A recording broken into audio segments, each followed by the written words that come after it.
So a couple months ago, I was asked to do a talk at Springboard Rise, and it was my first in-person talk since COVID. And for the last 3 years, I've been making a lot of Google Slides for different clients and sharing and presenting over Zoom, but we really wanted to make something unique for something that was in person. So I went towards Figma and used Figma actually as my presentation engine. So with this, I got really rich animations. I got the use of components, as well as I was able to build a microsite that was a digital takeaway that folks could scan a QR code and use as a website to access more details and resources that I reference in my talk. So in this video, it's a recording of a share I did with my team at IDEO Play Lab, where I go through some of the details. I go through the basics of prototyping in Figma, as well as how I use components in animation, as well as how I use the microsite as a digital takeaway. So hope y'all enjoy. I've done this multiple projects of like building these kind of like keynotes using Figma. And then really the way that like these function is using like some core components that I'll share with y'all today, and adding like with Figma, you're able to do some wonderful things like way better animations than you're able to do than in Google Slides, and just kind of get like these really rich transitions. And so this was the share that I had for the Springboard Rise talk, where I was kind of on stage. I had like just a mouse in my hand, and actually I ended up using a clicker instead. And it was just a lot of it was clicking through and just having these like really nice animations. And like it looks very complicated, but it's honestly like not too complicated. It's mainly using these aspects called Smart Animate, which I'll show y'all today. There are some other like bonus tips I'll share with y'all, like components, which is one of the most complicated parts of Figma, as well as auto layout. But those are kind of like almost like cheats, or like kind of nice to do. So this is like, this here is using a component in order to do it, which I'll talk about a little bit more. But really, like if you just get animation in Figma, that's like kind of one of the core benefits. And so with that, I'll share in like the Figma lessons here. I've kind of like broken apart parts of my presentation into kind of the core elements. And the three kind of key components I'll talk about today are like prototyping and like animating stuff, some hot tips along the way too. Ooh, that's exciting. And then I'll talk a little bit about auto layout, which the interaction designers on the call should be super familiar with. And then also components, which is like one of the biggest selling points of Figma. And I'll basically like make stuff in front of y'all, and you can kind of like see the process of like how the sausage gets made, basically. And then I'll share with y'all this file afterwards to basically like, so you can play around with it and you can test stuff out and you can duplicate it and use it for your own deck.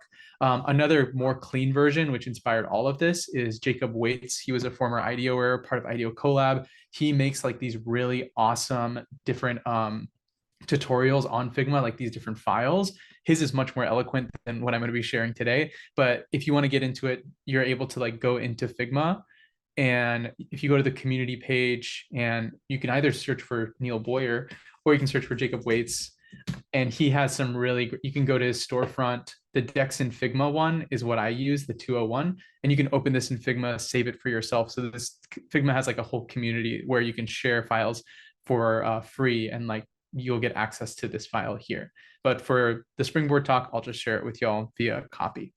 So the first thing that I want to go over is prototyping. So actually, I'm like going to click around. Y'all can see the little window, right? Cool. So yeah, so Figma is probably the best place to go. But one of the biggest parts about Figma is like animating and prototyping between screens. And there's some beautiful things we can do, like Smart Animate, to make these really, really complicated animations. But really, the essence of it is, so I'll actually show y'all how it looks here. So I have these two frames here. I have frame A, and then I have frame B.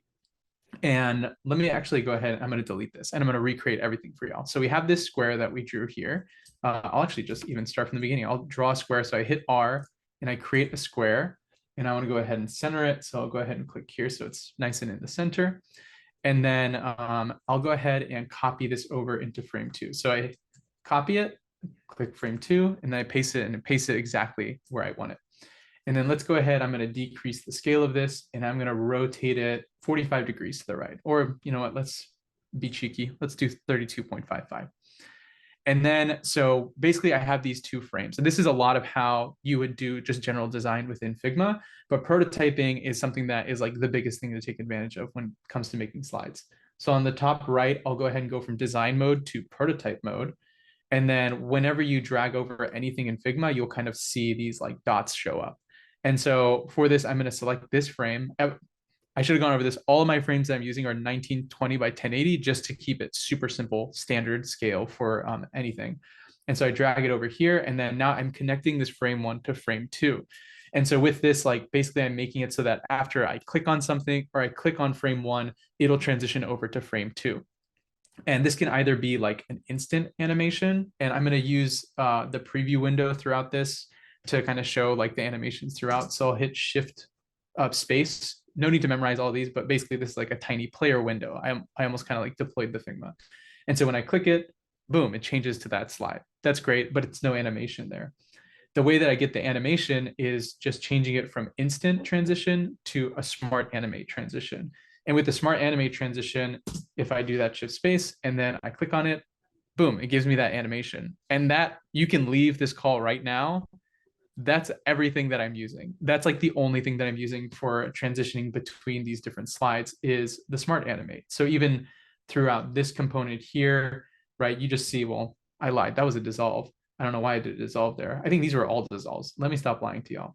This one, I actually used a push and added matching layers. So that's just another form of smart animate. Let me actually go to one that I know that I use smart animate. Darn it. None of these I use smart animate. I use push and smart animate. I can go over that in another lesson. But basically, smart animate is how the basic version of how this is all built.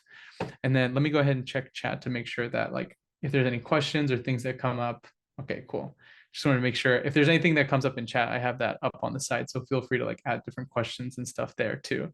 But I wanted to show another lesson for this. So this is like one example that's like relevant to smart animate for presentations. So here I have like the title text, and then I want to bring in this tiny other text into the space. And so let me go ahead and delete this animation connection. So you just hit delete to animate those. I'm still in prototype mode. So let me drag over here. And then so it'll navigate to frame 4. So frame 3 to frame 4 with smart animate ease out. So let's see what that looks like. So basically, if you have a component that isn't on the previous frame, it'll just dissolve it in. But if I copy over this tiny other text over here and I move it down slightly, you'll see that it then moves that component up. And then better yet, if I actually take this and I decrease the opacity of it, I like to decrease the opacity to like 1%, because then you like physically pretty much can't see it, but I still know that it's there. It's kind of easy to see on my computer. Then you get this nice kind of fade in effect. And also for a lot of these, you can just use the arrow keys to navigate back and forth too. So you can see kind of that looks nice. And one animation principle that I like is like the idea in animation of like momentum and kind of inertia. So I like to kind of move everything just slightly up. So that way, when that little tiny text hits, you kind of get a little bit of like everything moves on the screen. Now this animation is cool, but it's not the best. So what I can do to make it juicy, like what y'all saw on the other slide deck, is change the easing style. Figma now has like a crap ton of these like amazing easing styles. The one that I usually like to use is slow or gentle. So if I click slow, it'll automatically set it to 600 milliseconds. And then when I click it, you see you get this nice like juicy movement. This is a pretty small movement though. I like to use slow for like bigger movements. So let's go ahead and use gentle instead. And let's see what that looks like. Yeah, that looks a little bit better. It gives a little bit of a bounce. If you want to do something crazy, you can also do bouncy. And as you can see, the kind of preview here, you can kind of see how chaotic that looks. So that's like really bouncy. Like we can, and so you might have seen this in like Keynote does this with Animate. PowerPoint now does this, which Google Slides for some reason still doesn't have this, but this is kind of the basis of Smart Animate. It's basically like the computer is doing all these amazing things to translate of like what's on the previous slide to what's on the next slide, and then like animating between those two. Yeah, Does and I Smart think there Animate, was, yeah. yeah, let me check the question. So does Smart Animate remember the moves, or is it just interpolating positions? It's just interpolating positions. So anything that you move over here, so let's move the title text just like randomly over here, you'll see that it's just interpolating between those two pieces. And so yeah, it's as simple as that. Like you get kind of like a before and after, and it animates between. Now there's different complex things that you can do and you can change. And actually the Figma documentation is really great for seeing like what elements you can change and like what are some amazing things you can do with Smart Animate. But kind of the core things you can change, like the scale of an object, you can change position, opacity, as you kind of saw in that last post or that last part, and as well as rotation, fill. There's a lot of different things. And as I kind of go through this presentation, like I'll kind of show like other examples of like where I use Smart Animate.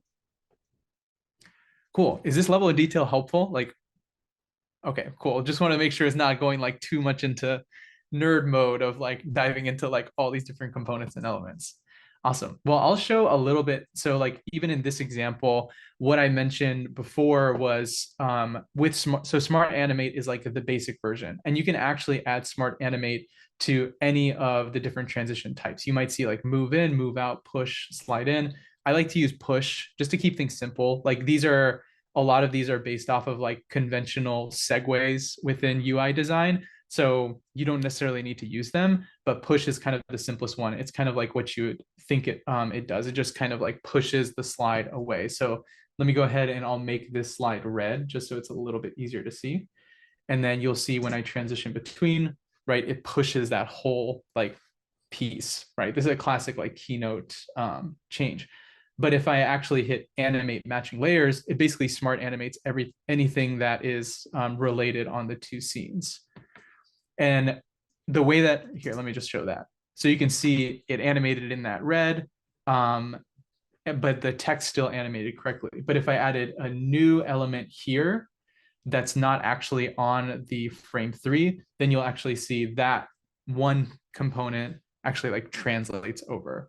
The reason why I share this is because like that way you're able to animate a lot of objects really quickly. So you'll see in this scene I have, and sorry, one thing I wanted to note was the way that Figma's like referencing works is it's just based off of the title of the layer. So here, if I change tiny other text, the layer name to like tiny other text 2, then it actually will break the smart animate because it actually doesn't know like how to match them together. So if I change this back from tiny other text 2 to tiny other text, then it'll do that smart animate again.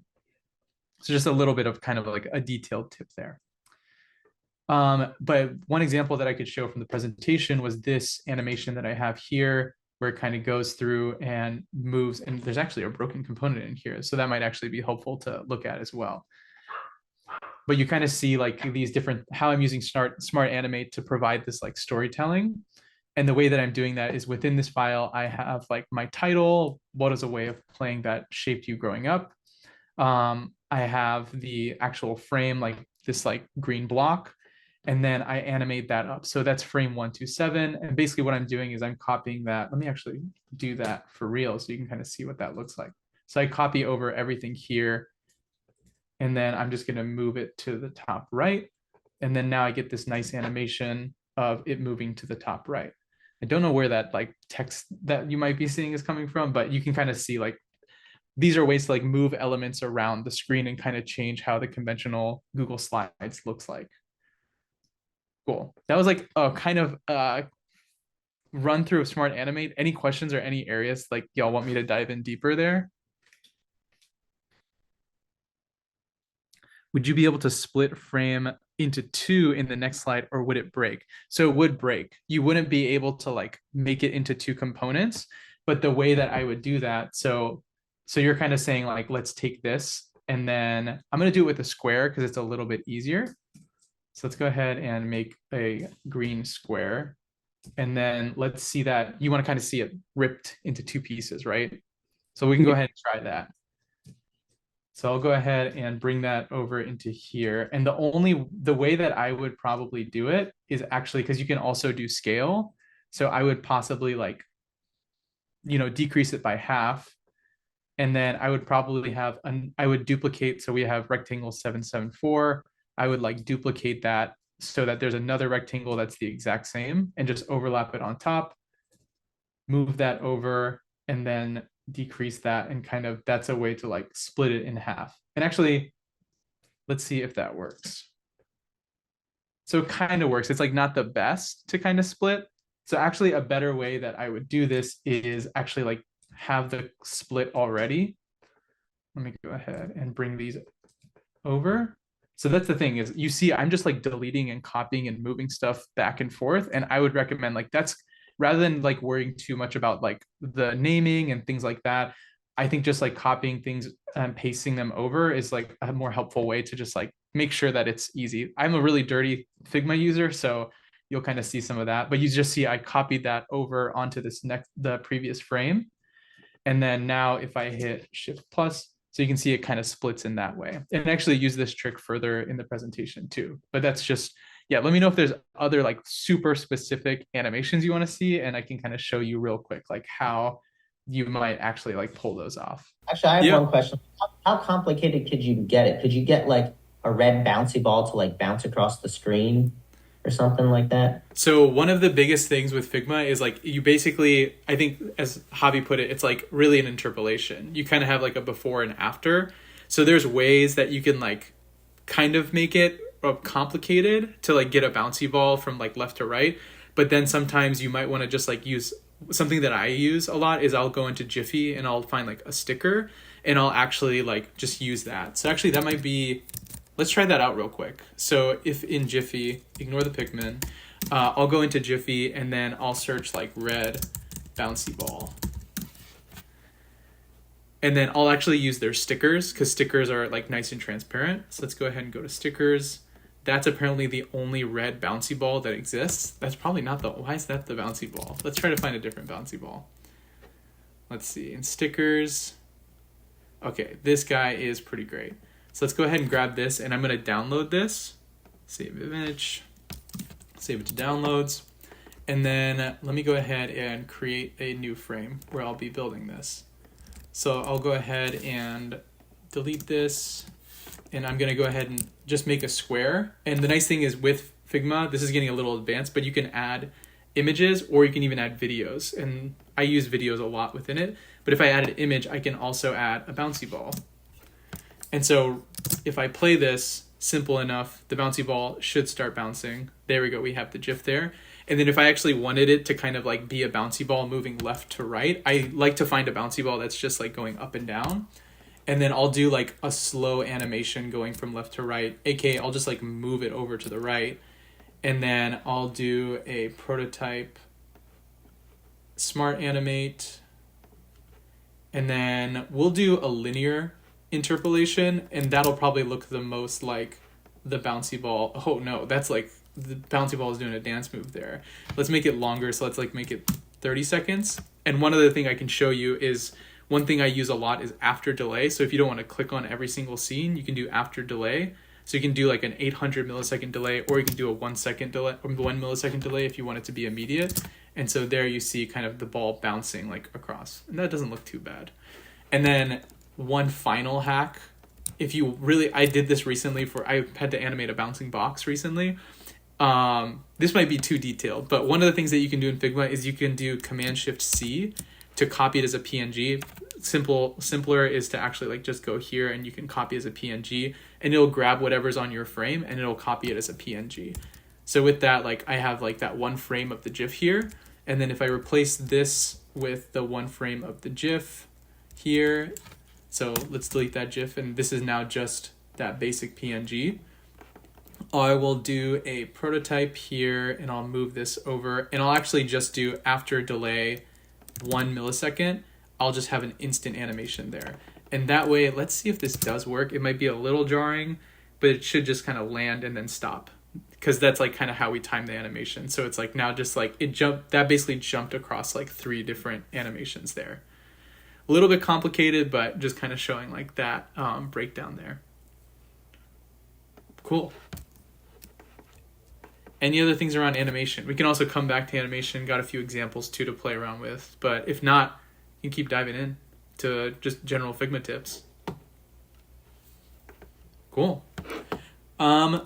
Quick hot tip to kind of share with it. If you ever get a Figma file, this is where I probably see like beginner folks in Figma feel like, oh crap, Figma's not for me, is other interaction designers might tell you that K is like the worst thing within Figma. And if you don't like, K was something that I discovered like further down the line, but basically like when you're scaling an object within any object within Figma, there's all these different rules and stuff that make it so like you have to remember, like, this is designed for software for like making app screens and like making like what we call responsive design.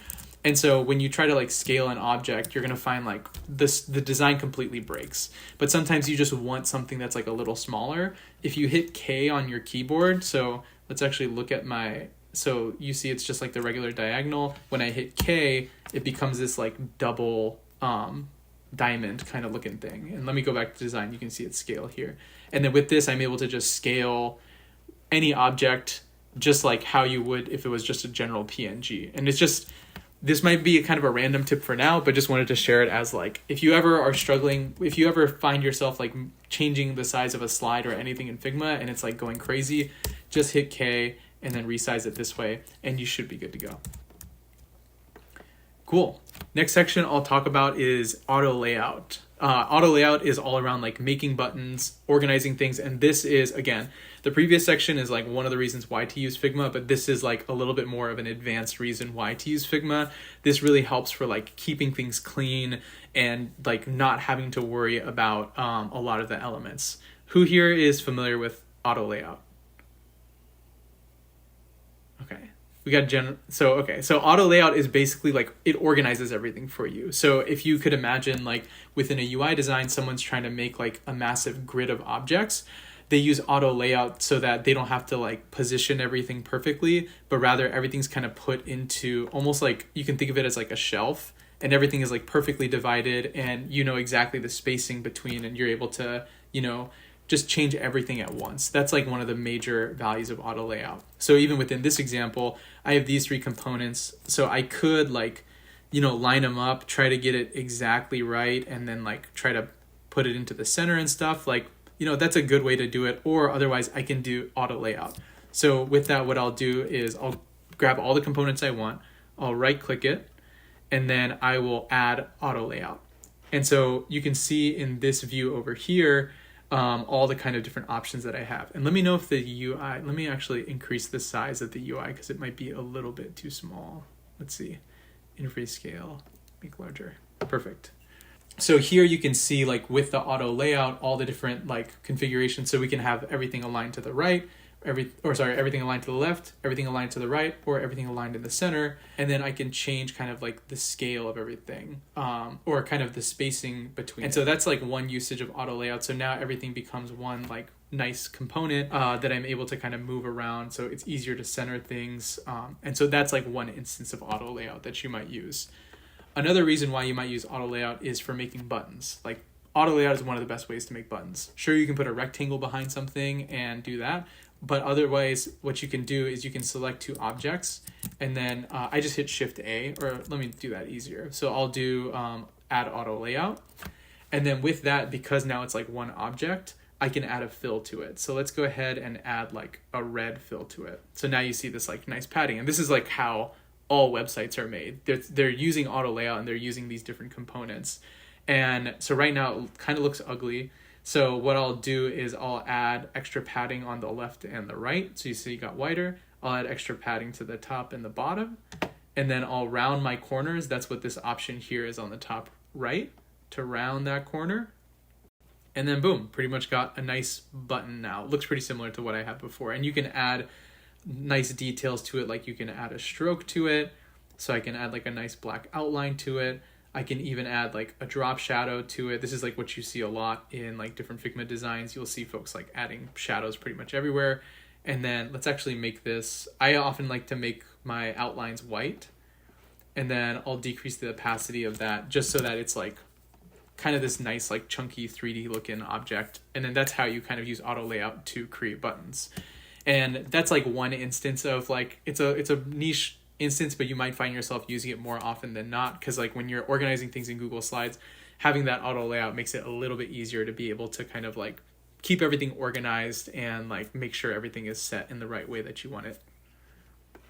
And that's how we create slides like this. Like these are all just auto layouts. Like these are different. So you can see on this side, like it's like the emoji and here, and now we have a nice like consistent look across all of these buttons, and I'm reusing these different objects. For this as well, I'm like reusing auto layout components so that everything just looks really nice and polished. And that's all because I'm just like replacing images, replacing text.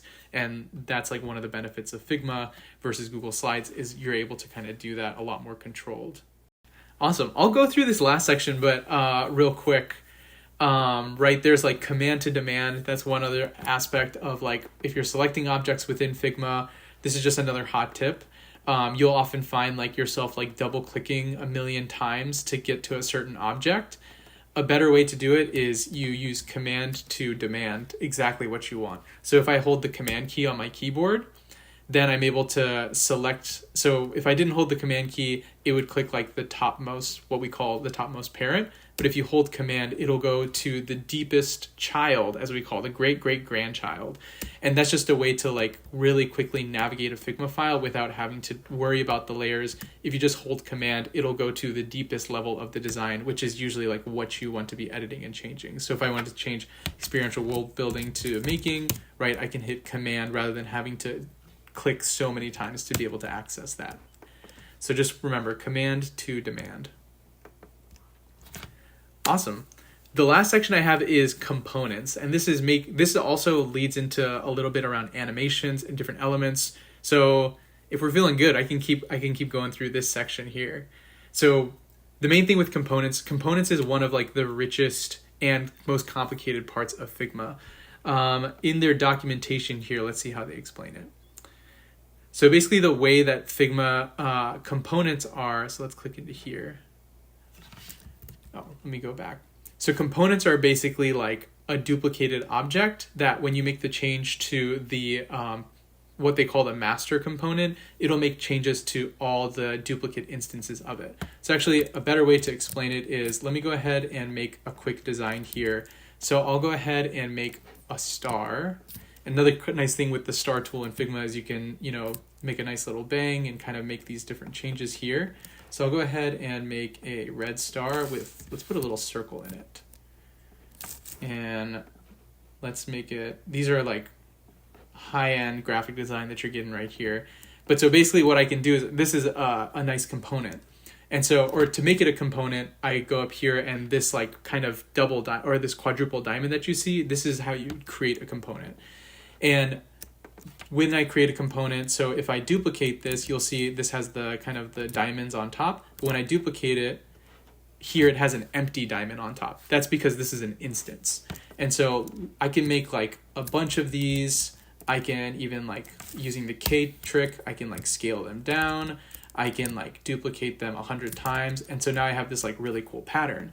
But if I wanted to say like, you know what, I actually wanted to make them orange and blue, I could either go through each of these and change it, or I can rather use the power of components and I'll go ahead and go into here. I'll change this color from this red to this orange, and it'll cascade that change to every other instance that occurs. Now, one thing to note with components is if you make a change to the child instance, let's say I make this into like, let's make it into like a darker blue.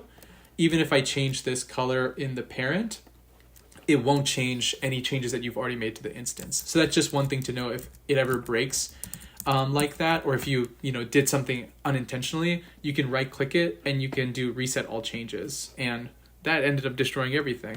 But that's kind of a way that you can fix it, or you can just delete that and duplicate that element. And so that's like the power of components. So you can imagine one of the ways that I actually, rather than having to imagine it, one of the ways I used this was for these title cards. I had these as components because I was tired of kind of like fixing the spacing.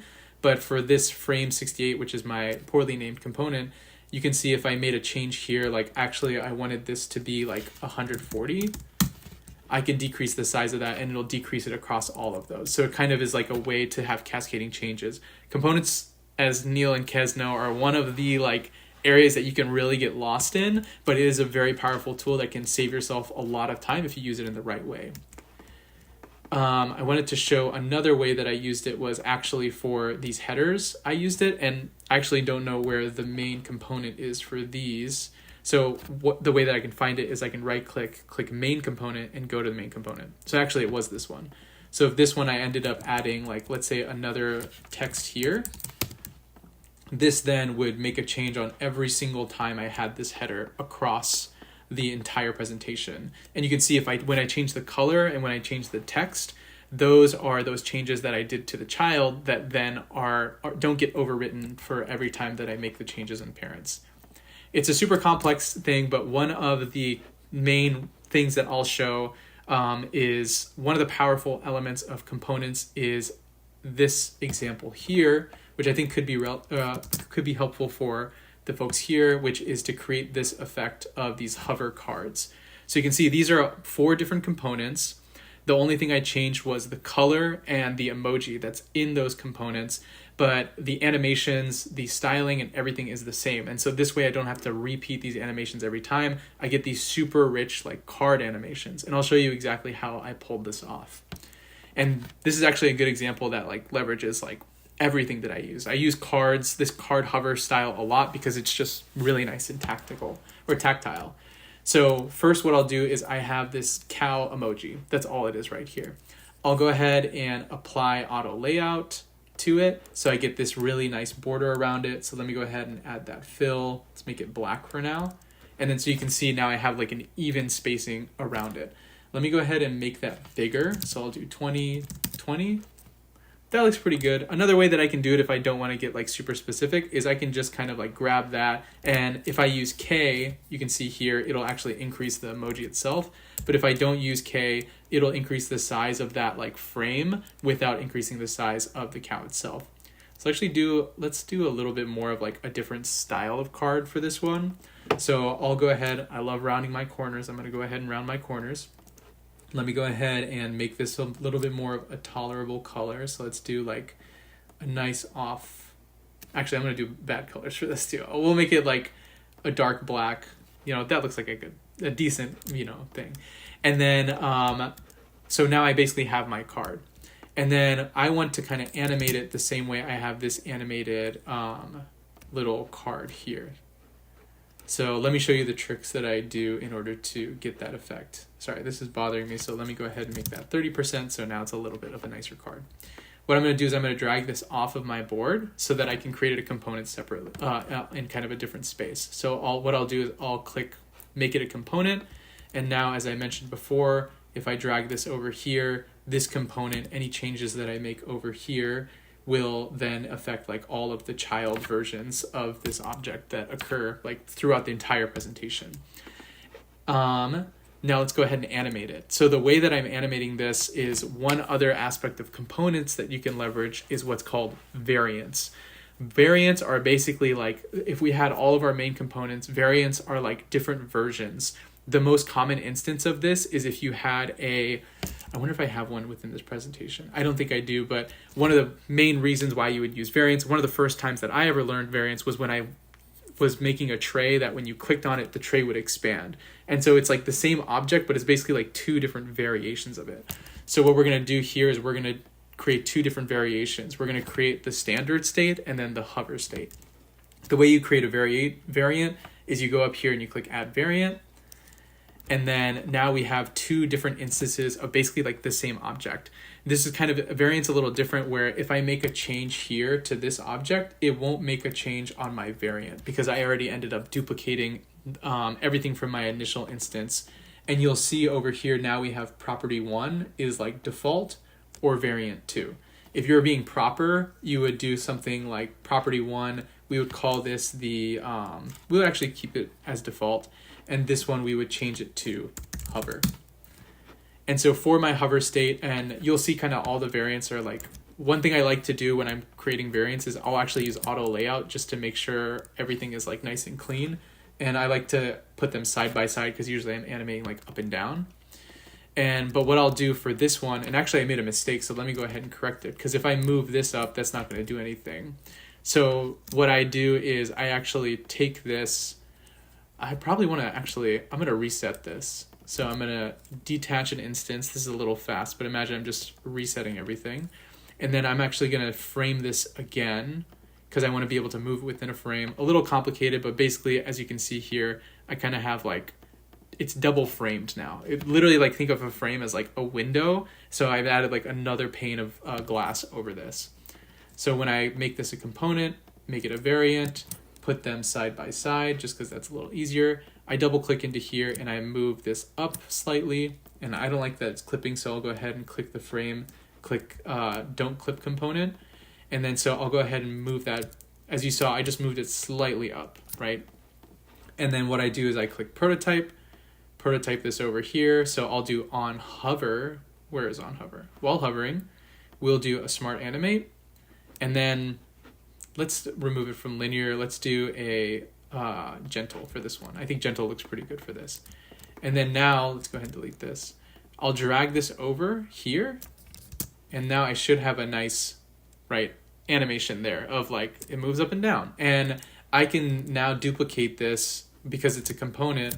I can make it like 1,000 times, and now you have like, holy cow, there's a bunch of these. And like that's the power of components, is like that one animation that I made is now I can use it over and over and over again and get like a pretty crazy effect. Now I'm just gonna add a little bit extra sauce to this because it's like, you know, it's not the best. So what I'll do, I like to add like a slight rotation to it because that just makes it a little bit more interesting there. So you can see a little bit of a rotation. And then one trick that I like to do is I like to add a shadow, right? Because that gives it that feeling of depth. And you can use kind of the conventional drop shadow method. So you can add an effect, you can add a drop shadow. But one of the things with this is because this is like a super like Takashi hack, like this is like a weird thing to do. But the reason why I don't like doing this is because the shadow is attached to the object. So you can imagine if actually, let me just show you. If I actually had it as a shadow, you can see as the card itself moves, the shadow moves. And that's like not how shadows physically work, right? You can also see some weird animation happening there. That's another thing, is drop shadows can be kind of like expensive for your computer. So what I like to do is I like to create, actually I'll start it from scratch. I like to create a square, make it black. I like to make it a multiply. That's like an extra little touch you can do. And then I'll actually use the effects and I will do a layer blur. And what layer blur does is it blurs whatever is on that layer. There's also another powerful tool that I'll show you real quick that's called background blur. That's like a pretty useful thing. I've used this in the past when you want to make like a frosty glass effect. So when you use background blur, make that 100, make that 30.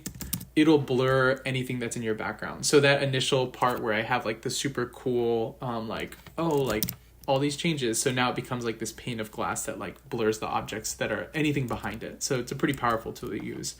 But going back to this one, so I have like this nice layer blur. Let's blur it even more. Let's do like 20.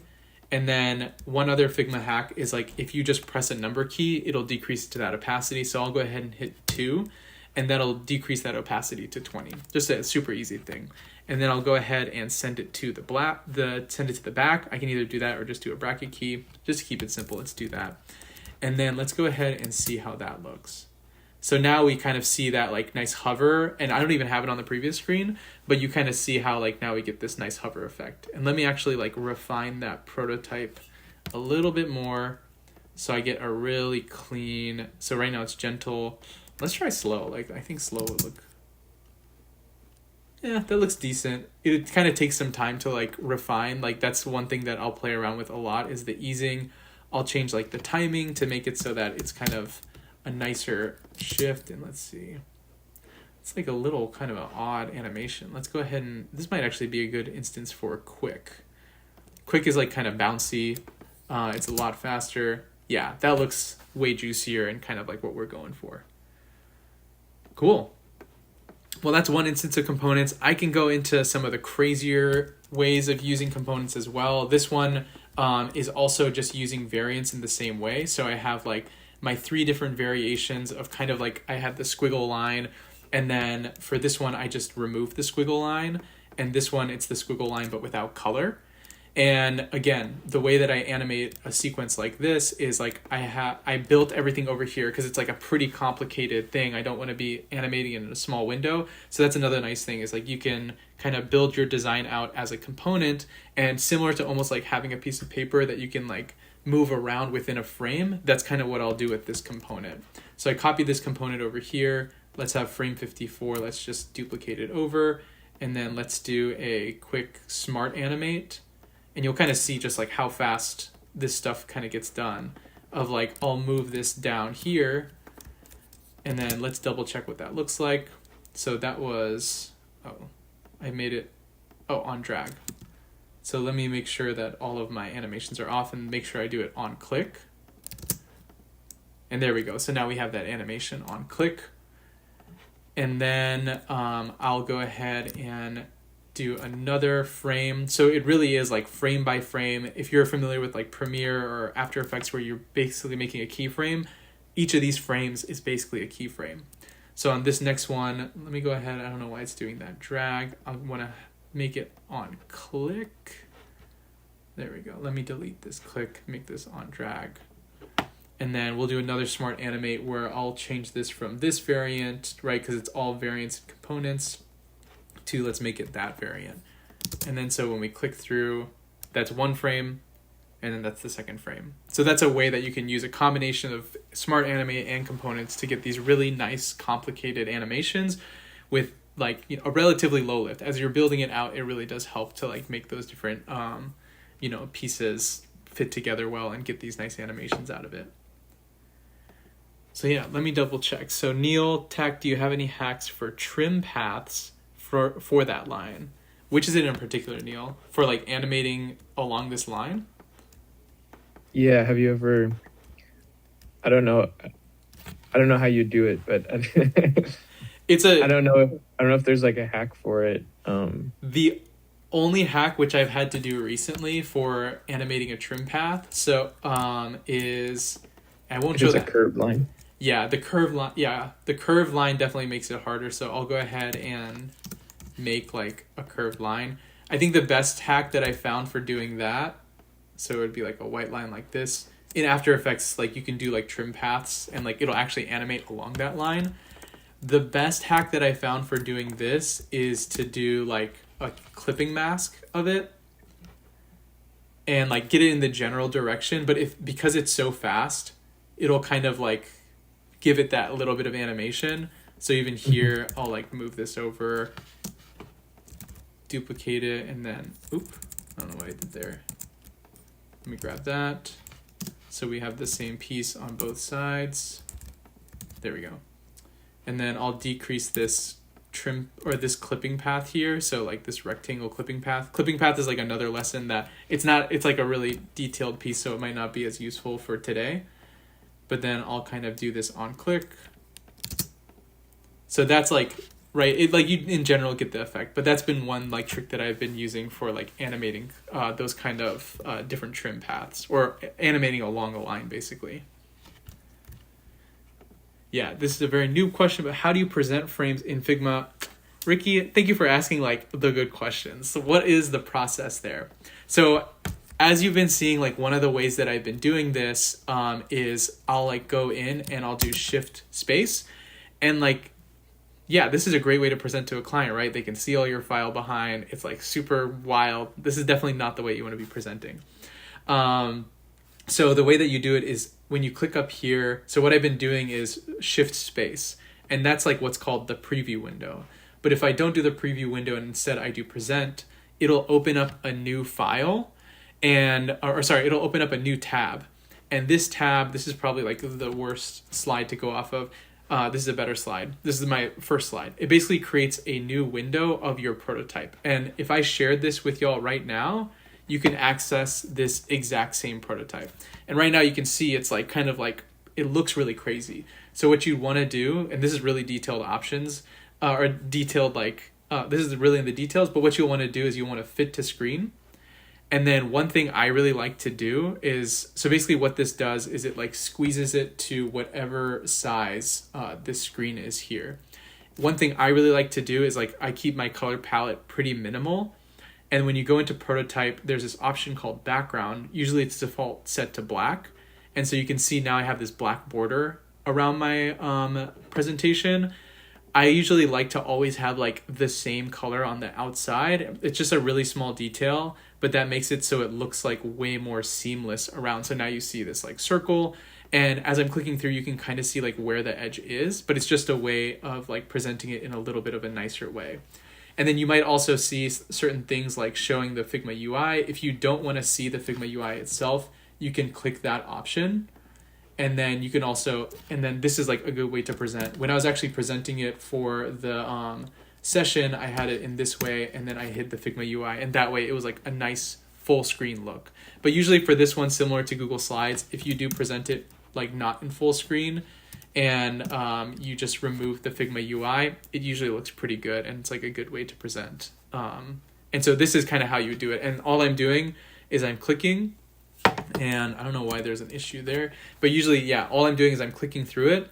You can also use the left and right arrows to be able to navigate like back and forth. You won't get an animation backwards, but you'll kind of be able to go back and forth. And if you needed to restart, you would hit R to restart. And the R will go to whatever you assigned as your flow starting point. So whenever you have, so let me go ahead and delete this flow starting point. So you basically go to your first frame of like where your starting point is, and you click flow starting point, and this will basically make it so that it like bookmarks it as like, this is the frame that I want to start, and like start here and then go on everything after this. And those will show up on the, so now it's like lost its mind because it's like, oh my gosh, what flow starting point am I at? So I'll go back to flow 1 on the left corner, and then I'll like, remove this sidebar, and now it's like starting at the right point. And if I wanted to actually jump to a specific part of the presentation, so let's say I wanted to go straight to the play chest, I can do a flow starting point there. I can do play chest. And then now in my presentation, that prototype view that I have, there's this new flow bookmark called play chest. And now it starts from that component right there. Awesome. That was a super helpful question. Love that. Yeah, there's also great ways that you can convert from Google Slides or Figma to Google Slides and vice versa. Yeah, actually, so the way that, just to like dive deeper into the sharing, the way that you would share it is like whatever settings you set on this right side, in the URL, it'll actually save all of these. So you can turn off like the show Figma UI, you could turn off show hotspot hints on clicks. And what you do is you do share component. You can do anyone with a link. You can also do any link with a password, which is super nice. And then you just, so we'll do like anyone with a link can view, copy link, and I just paste this over there. And you can see how crazy complicated that URL is, but they can access that. And one of the things that I actually did, which this is like diving really deep into the details, is for the participants, I had a desktop and a mobile version of like a microsite that I created. And so when you click into this, it just looks like a scrollable website that you can go into. And what I did for this was I actually did it for mobile, and I used my own personal domain for takashiwix.com, and I did what's called domain forwarding to clean up that URL. So if you go to, actually I can show you what it looks like if I go into Google Domains. I basically had that forward to whatever that massive Figma URL was that I just shared with you. And that makes it so you like, it was just cleaner to share that. So you can see this domain forward here of like Springboard 2023 Takashi Wix goes to this like massive Figma URL. And that's just like one other hack that I use to like clean that up. And I just use Adobe QR code to create the QR code using the smaller URL. So that way it's like less of a complicated QR code. And I just had that at the end of my presentation for folks to scan. Cool. Thanks, y'all. Bye. Thanks, Elise. Thank you. So I'm editing the end of the Zoom video, and I realized I'd never filmed an outro or had an outro in the Zoom. So just wanted to say, if you made it this far in the video, thank you so much for watching. I'll be continuing to post other design articles and videos here on the channel. So if you like this kind of content, please like and consider subscribing. It would mean a lot, and it would really help to kind of determine what kind of, things and what kind of videos are really helping y'all. So hope you enjoyed the video. Hope you like the takeaways. If you want access to the Figma file, feel free to add a comment below or message me. I'm happy to share that Figma file with all the tips and stuff that I showed in this video. Awesome. Appreciate y'all, and I'll catch you later. Bye.